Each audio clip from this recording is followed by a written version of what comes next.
Dear learners, you all are welcome to our YouTube channel Online Study Corner.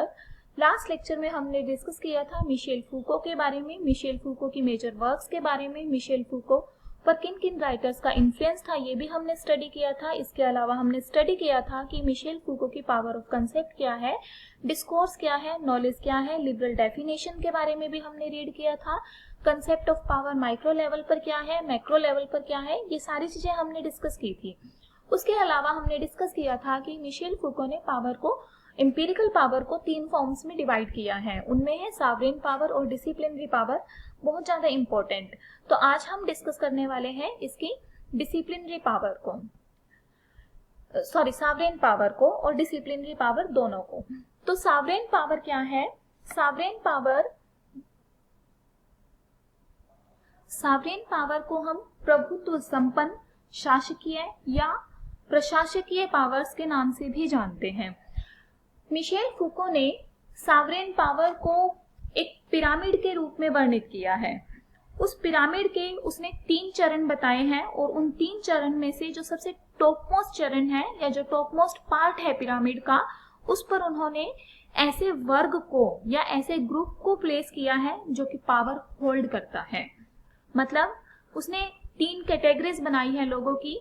एक category है ऐसी जिनके पास power है, दूसरी कैटेगरी है ऐसी जो इस पावर वाले वर्ग के अधीन काम करता है और पावर युक्त जो वर्ग है उनके द्वारा दिए गए ऑर्डर्स को एनफोर्स करने का ये ग्रुप काम करता है। और तीसरा जो सबसे लोवेस्ट ग्रुप है that is of normal people, जिसे कि हम ऑप्रेस्ड पीपल का ग्रुप भी कहते हैं। आइए अब समझते हैं इसको।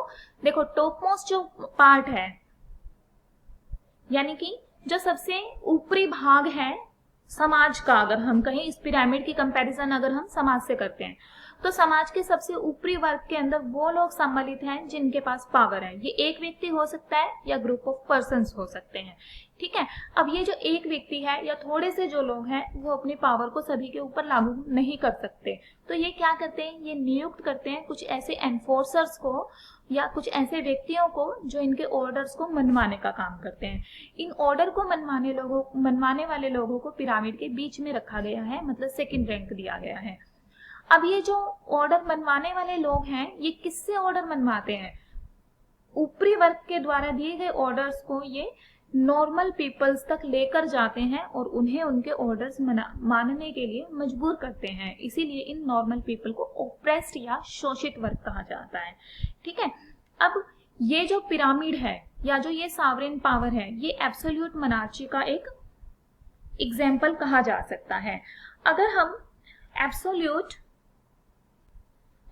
एब्सोल्यूट मोनार्की की बात करें, मोनार्की यानी कि एक तंत्र जिसके अंदर एक ही राजा है, जो जिसके जो ऑर्डर्स है वो हर जगह चल रहे हैं, या एक ही ग्रुप ऑफ पर्संस है जो सबको कंट्रोल कर रहा है, उसे हम कहते हैं एब्सोल्यूट मोनार्की।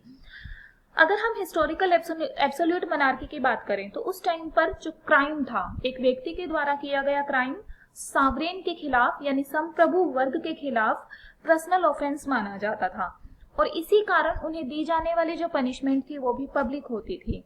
ये इतनी ज्यादा जो पनिशमेंट होती थी ये इतनी ज्यादा डीप पनिशमेंट होती थी कि कई बार जो लोग थे वो अपराधी के प्रति सहानुभूतिपूर्ण भी हो जाते थे। लेकिन आधुनिक समय में इस सॉवरेन पावर की जगह डिसिप्लिनरी पावर ने ले ली। अब हम बात करते हैं डिसिप्लिनरी पावर की। डिसिप्लिनरी पावर क्या है? डिसिप्लिनरी पावर का समय ही आधुनिक समय को माना जाता है। यहाँ क्रिमिनल को लॉ अबाइडिंग सिटीजन में चेंज करने की कोशिश की जाती है। मतलब यहाँ जो क्रिमिनल्स होते हैं उन्हें पब्लिकली पनिश नहीं किया जाता, बल्कि की कोशिश की जाती है कि उन्हें ऐसी पनिशमेंट दी जाए कि उनका जो रवैया है वो समाज के प्रति सुधर जाए और वो लॉ में विश्वास रखने वाले सिटीजन्स बन जाएं। और उन्हें ऐसा करने के लिए, ऐसा बनाने के लिए बहुत सारी डिसिप्लिनरी टेक्निक्स अपनाई जाती हैं। फूको के अनुसार डिसिप्लिनरी पावर शक्ति का ऑपरेसिंग फॉर्म नहीं है, बल्कि यह पावर का एक प्रोडक्टिव फॉर्म है।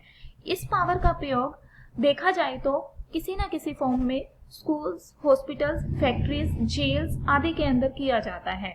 ये व्यक्ति में नई आदतों और नए कौशलों का निर्माण करने में सहायक होता है। अब अगर डिसिप्लिनरी पावर क्यों सफल होती है, अभी हमने देखा कि जो डिसिप्लिनरी पावर है वो क्या है, वो लोगों को पहले की तरह से डीप पनिशमेंट देने के फेवर में नहीं होती, बल्कि उनको पनिशमेंट तो दी जाती है, लेकिन ऐसी पनिशमेंट दी जाती है, उन्हें ऐसे नहीं किया जाता कि जान से मार दिया गया या कुछ ऐसा, ठीक है, बल्कि उनको चेंज करने की कोशिश की जाती है। अब इसकी सक्सेस ये सफल हुई है आधुनिक समय में, तो इस सफलता के क्या कारण है?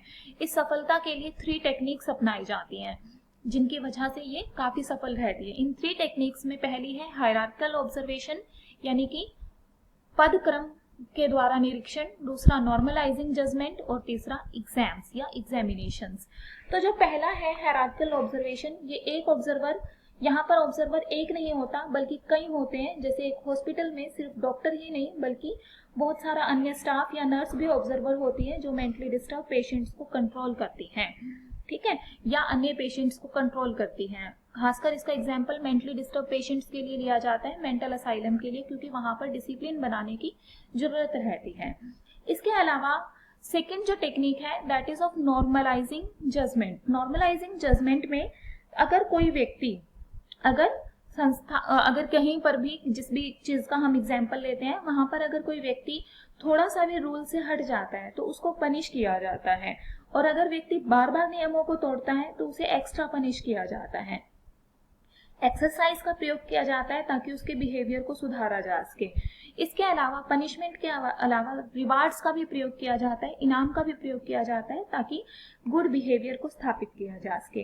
रैंक्स को और ग्रेड्स को यूज किया जाता है ताकि अच्छे लोगों, अच्छे बिहेवियर और बुरे बिहेवियर के 2 अलग अलग ग्रुप बनाए जा सके। और जो थर्ड टेक्निक है वो है एग्जाम्स। एग्जाम ऑब्जर्वेशन और जजमेंट, हायरार्किकल ऑब्जर्वेशन और नॉर्मलाइजिंग जजमेंट दोनों का एक मिश्रित स्वरूप है। इसका पर्पस होता है उस व्यक्ति के बारे में, जो वहां पर है, उस व्यक्ति के बारे में ज्यादा से ज्यादा इंफॉर्मेशन इकट्ठा करना और नियमों के अनुसार उनके उस व्यक्ति के बिहेवियर, पर्टिकुलर व्यक्ति के बिहेवियर और रिजल्ट्स या जो नियम है उनकी कंपैरिजन करना, ठीक है।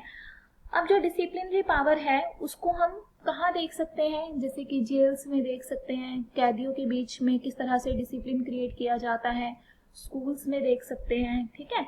अब एक कंसेप्ट है जेरेमी बेंथम्स पैनोप्टिकन, ये एक बेस्ट एग्जाम्पल है डिसिप्लिनरी पावर को देखने का या समझने का।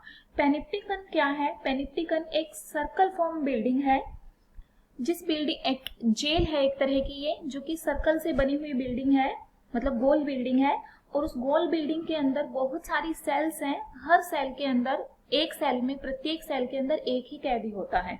हर सेल की 2 विंडो होती हैं, एक विंडो रोशनी जाने के लिए होती है, एक विंडो से अंदर रोशनी जाती है, और जो दूसरी विंडो होती है वो इस पूरी बिल्डिंग के बिल्कुल सेंटर की तरफ इशारा करती है, और उस सेंटर में एक गार्ड होता है जो एक ही जगह पर बैठकर सारी विंडोज के अंदर जितने भी जो कैदी हैं उनको देख सकता है कि वो क्या कर रहे हैं, ठीक है। तो इस तरह से जो प्रिजनर्स हैं उनको नहीं पता होता कि उन्हें कब देखा जा रहा है और कब नहीं देखा जा रहा, जिस कारण वे डिसिप्लिन के सेंस को इख्तियार कर लेते हैं अपने अंदर। उन्हें लगता है कि उन्हें लगातार देखा जा रहा है। अगर आज की बात करें तो आधुनिक युग में सीसीटीवी कैमरा भी इसी तरह का एक एग्जाम्पल है।